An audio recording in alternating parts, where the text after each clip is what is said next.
All right. Our guys had a good practice today. We're getting ready for Washington, watching them on film. I definitely believe they're better than they were when we played them last year. What do you mean by that? Well, the quarterback's throwing the ball better. He was a little banged up going into our game last year, I thought, watching as the season went along. He's throwing it really well. Of course, Pettis is a weapon and a half. And defensively, they lost some guys in the secondary, but they're 99 and 50 are so powerful inside, and with 36 back at linebacker, they look really well. And I like Rapp, the safety 21. He's all over the place. So they're an excellent football team. Gaskin can really run it. Their tight ends are blocking well. So I've been impressed with how they're clicking and what they're doing in every phase. So I'll take any questions at this time. Coach, do you want to use last year's title game as motivation for the guys, or are you more of a it's a new season, new challenge kind of approach? This is definitely a new team, but I'm pretty sure the kids that played in the game last year definitely have to be thinking about that. If they didn't, they're not really competitors, so I'm pretty sure they're thinking about it. But all the new guys playing in it, they have no recollection of that. I would definitely think that our guys that played in the game would like to play a lot better than we played last year when we played them. Almost to a man, the players I've spoken to have said the gap between Washington and Colorado in last year's championship game was physicality. I don't know if you agree with that. If you do, though, do you see signs that your team is a more physical team and might be able to stand up better? You know, it's a first half win. It was 14-7. Could have had a play go either way there. We got behind right at the beginning of the third quarter, and then basically from about 10 minutes to go in the third quarter to the end of the game, they just ran the ball down our throat. And then they kind of feasted on us when we got down knowing we were going to have to throw it. And so they pretty much dominated us, to me, the last 25 minutes of that game. But the first 35 minutes, I thought we were pretty much toe-to-toe with them. Mike, I know you guys always look at each opponent and you take that game, but is there something about playing Pac-12, being at home on a Saturday night, is there something that you feel like could get you guys a little more amped up playing a Pac-12 opponent? Well, I think anytime you step up to play in the Pac-12, there's more added to it. You know, the game counts for conference championship. There's more at stake. They know more of the kids usually on those teams and familiar with them from high school or played against them before and watched them. But I also, that's why they came here. They came here to be a Pac-12 football player, play in a big game, play in Folsom Field, play on national television, play against the best. So that's what you want to do. You want to step up and play against the best and see if you can be the best. Coach, UW has won their last 7 true road games. What does it take to go on a run like that on the road? Well, it takes good players, number one. That's what it takes. And then number two, they have a quarterback that understands how to manage a game in close situations. And then number three, they have a head coach that's done that. I think at Boise State they might have gone, I don't know, they won 30-something games in a row. I don't know if they lost a road game in the WAC there for a while. So he knows what he's doing. So he has them prepared. He knows how to travel. He understands how to prepare them for night games, afternoon games, big games. So to me, if you've got an experienced team, you've got a quarterback that knows what he's doing, you have a head coach that knows what he's doing, and then they got really good players. And I think that helps a tremendous amount. Mike, sets up to be a pretty special game for Drew Lewis, being that he's a Washington guy right. playing against a team that he was formerly a part of. Just in his rise as a starter these past 3 games, what's really stood out on film watching him play in the role he is now? The way to me, the thing that I was really pleased with is he's playing fast. He is fast, not just athlete, but he's playing fast as far as executing and doing all that. And I was really pleased to see that he would settle down and play with the same speed that he has athletically. Sometimes guys at linebacker, their first few games, they kind of get paralyzed by everything and they don't play as fast. And he's been doing that. And I know he'll be excited about playing in this game. He knows a lot of guys on that team. And, of course, he was there, so he would like to play better just playing against them. And there'll be a lot of friends and family watching it all over Washington, of course, that know him. So I'm pretty sure that he'll be excited to play. Mike, last year you've always prided your teams in ball security, taking care of the ball with your running backs. Last week, Miles Gaskins fumbled against Fresno State, and that was the first fumble by a Washington running back since 2015. What does it take? How do you teach people to hold on to the ball? Well, we do a tremendous amount of drills with it every day. We call it the winning edge. It's a ball security period we have every single practice. We even do it before the games. So it's just a consistent thing staying after that. And we're always trying to get our guys to grab and punch at the ball and the running backs and the receivers. So that's important. You know, we had a big fumble last week going in that hurt us. You know, you're going to throw an interception every once in a while. I mean, that's just, you'd like not to, but that balls get tipped, somebody goes the wrong way, you know, different things happen. But fumbles, you can control fumbles if you're carrying it correctly and doing that. And every once in a while, the helmet just goes right on the head and there's nothing you can do about it. But if you're carrying it correctly, you got a great opportunity not to fumble. So that's what we do, and I'm pretty sure that Washington does something like that, and we constantly stay on it. It's something you can't stop. You have to constantly stay on it. You can't let a day go by. It's kind of like brushing your teeth. You better brush your teeth every day, or nobody will talk to you. Same thing for carrying a football correctly. Mike, just doubling back on Drew Lewis quickly, too. I wanted to ask a little bit about his recruitment. Obviously, you knew this was a guy who played in the Power 5 but had to take the junior college route. So when you have a player like that, what sort of homework do you have to do beforehand? And then what did you learn as you learned more about Drew? Right. Ours was an interesting situation. We were recruiting Juwan Winfrey from Coffeyville. And so we're talking to the coach at Coffeyville, and he goes, hey, we got a linebacker that just got in here that we think's really good and a great kid. I said, well, let's take a look at it. So we watched some high school film, and then we watched the first few games of his really his redshirt freshman year in junior college, and he looked really good. And then one of our coaches went down and watched him play a game and thought he was really good. So then we started recruiting him and kind of found out the story about it. And you know, his dad works for the Kansas City Chiefs, and so we kind of knew some people in that circle and started just recruiting him and found out a lot about him and that he wanted to be here and liked his fit for us and our jack linebacker, liked his ability to run, liked his size. We thought he would be a really good jack linebacker for us, and he has been. So that's kind of how it worked out. So if we probably wouldn't have been recruiting Juwan, we might not have got on him as quick. We would have eventually found him, but we got on him quick, and he was excited about us sticking with him. And, you know, he's an excellent student, so it all worked out well. Coach, Evan Worthington's been playing 3 positions, both safeties and buff back the last 3 games. Yep. How vital do you think of a player he'll be against Washington for the rest of the season? He's extremely vital to us. You know, he's an excellent player. He has all the skills, all the athletic ability. He's really matured as a person too, which is fun to see. So he's done the same thing on the football field. And, you know, he's a big guy. If you ever stood up by him, you know, he's 6'2"-ish. He's 210, 15 pounds. He can run. And he can play our nickel back, our buff backer, our safety. So we're able to move him around and utilize him. He's a huge key for our success on defense. How much of this game is the team proving to themselves that they can go compete for a Pac-12 championship this year? That's what Isaiah was just talking about, and he said last year it was probably the Stanford or the UCLA game when everybody really believed that.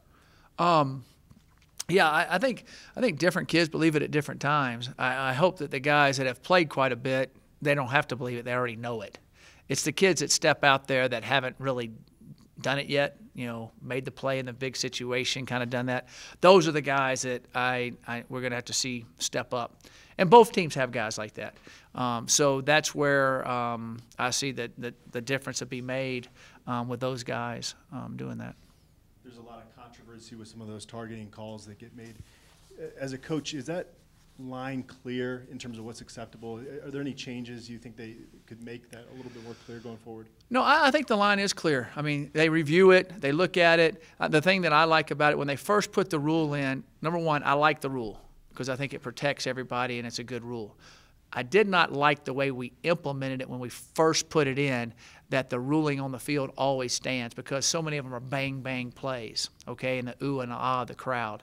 When they go and review it now and they look at it from all different angles and they come back and say, hey, it was targeting or no, it wasn't targeting. Because the other day we had 2 that were targeting and we had 1 they called and they came back and said it wasn't targeting. So I think that is a good way to do it. You know, we've got to just teach our guys a better job. They got to understand, you know, how to hit the guys lower and that type of thing. It's a fine line. It's hard, especially when you're going after a quarterback or you're going after a receiver. And what I mean by that is, if the ball's coming in the air and you see it coming and you're going up to try to get it, you're up in that area. And then if he catches it, you hit in that area. So the thing that they're looking for is sometimes those plays they go and you're going for the ball, they know that you're not trying to hit them. What they want to see is when he's catching it and then all of a sudden you're launching and hitting him. On the quarterback, it's tough too, because a lot of times you're trying to get there and get him as he's passing and try to get in the hands, and then you hit him. But when he lets it go, you've got to hit him down in here. And we've got to do a better job of coaching our guys on that. Mike, you sit here now, you're 3-0. Uh-huh. The scoreboard indicates that it's been a pretty impressive 3-0 start, but I think there's a narrative out there. Some people think maybe it hasn't been good enough, especially considering that Washington's coming to town. Right. So have the expectations gotten out of whack a little bit, or are people right and your performance so far hasn't been good enough? No, I think that it's great that we have high expectations. My wife was teasing me about that the other day. She got home and I was like, we got to do this, we got to do that. She said a few years ago, we'd just be happy we won. And so I think that's a great thing for our program. I think that shows you that we're at a different level as far as the expectations. And when you set expectations and you're trying to reach those expectations, you as an individual, you as a program, you as a company, you as a team, whatever, you push yourself to get there. You're not settled. And I think that's definitely a good thing, and there's no doubt about it. And I think on the other side of it, some people thought of us coming out that we would probably be 1-2 right now. A lot of people didn't think we'd even beat CSU. That was what everybody was talking about. And now we're 3-0. And then did we beat them bad enough? Did we do this? To me, that's a good thing. To me, everybody's talking different about us. There might be a negative thought or a negative vibe. Well, they can't do this. They're not ready for this. But I think I'm glad that we're not celebrating and having parades in the street that we're 3-0. That we want to do something better than that. And so hopefully we can, and that's what we plan on trying to do, just like everybody else in the Pac-12 does. But I'd rather be 3-0 than 0-3, so that's good too. Coach, you talked about veteran quarterback, very successful quarterback at Washington. Yes, Jake. What are the changes you've seen in Steven Montez from last year up until this game, and especially in terms of helping him perform in a game like this? Right. Well, he the one thing about Steven, I don't ever have to worry about him being worried about a stage. He's ready to go. And what Steven has really done to me in the last 6 quarters is he has taken a step in the right direction.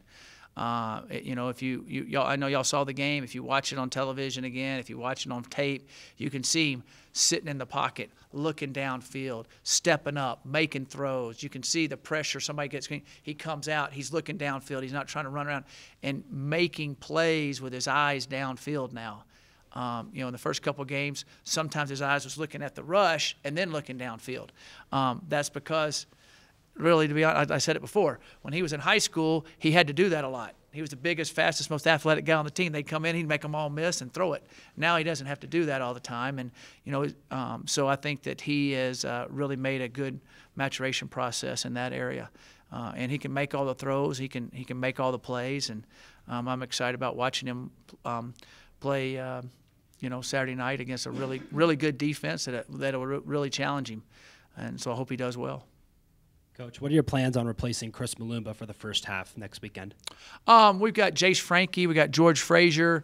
We have all those guys in there that we can use. So we'll be in good shape.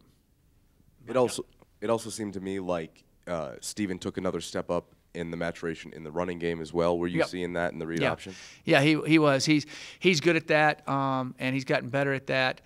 So I'm excited about him being able to, that's a weapon that he has that we will continue to utilize. And also that'll help slow down some rush. That helps the offensive line too. Mike, I just got to teach him to slide better, which I am. We're working. Everybody goes, we have to. Yes, we do. So we're going to keep working on it. And, he's got to get the first down or get out of bounds sometimes. We understand that. But there's a lot of times he needs to slide. And we have been working on it. We worked on it today. And eventually he'll get it. Mike, I'm sure you followed Chris Peterson's coaching career for a while, going back to Boise State. What's Yep. impressed you most about what he's been able to do and now at least look like he's to be able to sustain at Washington? Yeah, oh yeah. Chris is an excellent coach. I started coaching as a head coach at San Jose State, and we were in the WAC, and they were in the WAC, and that's right after they had won the Fiesta Bowl, and they had all these dudes, and it was like watching magic. I mean, they were unbelievable. And somebody asked me today on a phone conversation I had earlier, I guess on the Pac-12 call-in, what is there any comparison to Boise State and Washington? And I said, yeah. To me, they had the great quarterback that's playing in the NFL now, the lefty, Kellen Moore, that could just dissect you and throw it. Wasn't a great runner, but just really unbelievable. Jake Browning, to me, is just like him, except he's right-handed. They played multiple tight ends and shifted, just like they did at Boise. They had a Pettis at Boise, too, that did receiver, returned kicks, that's his cousin. I don't know if y'all know that, and he was unbelievable. And then on defense, they always had a good defensive lineman that could rush, and they played the 4 down. The only thing they did a little bit different at Boise than they don't do now is they played a lot more quarters coverage and more zone. But not knocking Boise State's corners. They got great corners at Washington, so they're able to play more man, play you tighter, do some things like that. I also see Chris Peterson's hand all over all the things they do and how the team is really disciplined, how they always play well, it's amazing to me how much offense how many different sets and things they can do, and they do it each week. I just said they just changed the uniforms from orange to purple, he's got really good players. They do a good job. When the schedule came out and you saw that you were playing Washington as your home opener or as your Pac-12 home opener, what was your immediate reaction? I was excited. They had beat us so bad at the end of the season there, and we got a chance to play them here at home, and hopefully we can bounce back and kind of redeem ourselves. So I was excited about that game, being here and early in the season, and I thought it would be a great matchup at that time. And I was hoping that both of us would be undefeated walking in here. I think it even makes it more special. Mike, do coaches have moments during seasons when they see something? We got all kind of moments. Right. Highs and lows. Where they see something in a game or in practice and they say, yeah, I really like my team. They're going to be what I think they are. Mm-hmm. And have you seen a moment or moments like that out of your team so far? Yeah, you do. You do see different moments like that. And I have seen that out of this team. And I've seen it out of a lot of different individuals. So you kind of know certain guys, and then you're kind of pushing other guys and putting them in situations to see how they respond. And once you start seeing that on a consistent basis, you go, okay, they kind of got it. They can handle it. And I have seen that. And I keep seeing a hunger in this team, and when they look at you and listen, when they're looking at you and they're focused and they're into it and they're asking questions, you know they're going to get better. When they're not really paying attention and they're not asking questions and doing all that, and I've had both those, but over the last couple of years, as you build a program and you keep that culture, I see that all the time, and to me that gives you great hope, and not hope, gives you great understanding that eventually things are going to click the way you want them to, and they're going to keep getting better and better each week. Coach, can you talk a little bit about the decision to move Aaron Hagler to right guard and move Josh Kaiser to right tackle? Yeah, we've been experimenting with that. We thought, Josh can play all the spots. We thought Aaron would be good inside at guard, and we needed a little bit more size across there a little bit. So we made a couple moves on that. And then also at the same time, you do that because down the road you have different types of injuries. We're trying to get the best guys out there and the best combinations with the guys that we have healthy. So I thought that was a good move that Clayton brought to me to want to try to do, and I think it's worked out well. All right, we'll let Coach go, and we'll bring up Philip Lindsay here. All right. Coming off 2 noon games, now going to come to an 8 and 7:30 kickoff. Uh-huh. How do you adjust the team on game day? On game day, we on the noon games, we don't meet in the morning. They just get up, have a pregame meal, and we have a little walkthrough and get on the bus and go. On a late game, we'll have breakfast, have meetings, have a walkthrough, then give them a break, and then come back and have the pregame that afternoon. So, old guys like me can take about an hour nap in the afternoon, just getting ready for those late games. So it's good. Mark Johnson definitely needs one before that late night game.